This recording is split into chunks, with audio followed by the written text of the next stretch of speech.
Okay. We're gonna videotape the legendary Captain Bob. No, not me. Yes, you are legendary. You are a legend to us. This is his, what year is it? 41 Buick. This is his 41 Buick.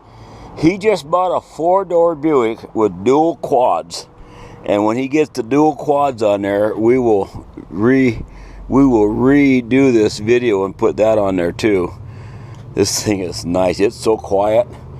I tell you what, if you'd paid me $100 to open the hood, I wouldn't have figured it out. You have to pull this lever right here, and that's the hood latch, right? Well, it's got dual hood latches, doesn't it? Yeah.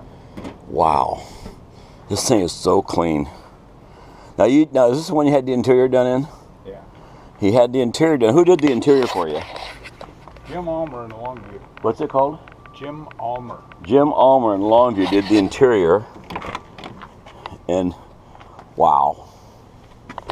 And it's got your, is that 3 on the tree or is that an automatic? 3 on the tree. Got a 3 on the tree. Bob's kind of a sick fella. He loves the transmissions being manual. If they got automatics, he puts manuals in them. Huh? If they have automatics, you put manual trans in them, don't you? Oh yeah. Yeah. This thing is nice. Wow. Now, he didn't do the headliner in this, did he? The headliner, that was done when Bob bought it, but this thing is just gorgeous. Does all the gauges work? Huh? Do all the gauges work? Oh yeah. Speedometer works. Does the clock work? Oh, you got to fix the clock, Bob. Got to fix the clock. Hit 12 volts and stuff. Wow, this thing is so nice. Now I can see why you're proud of it. It's pretty nice. I'm gonna put you on YouTube.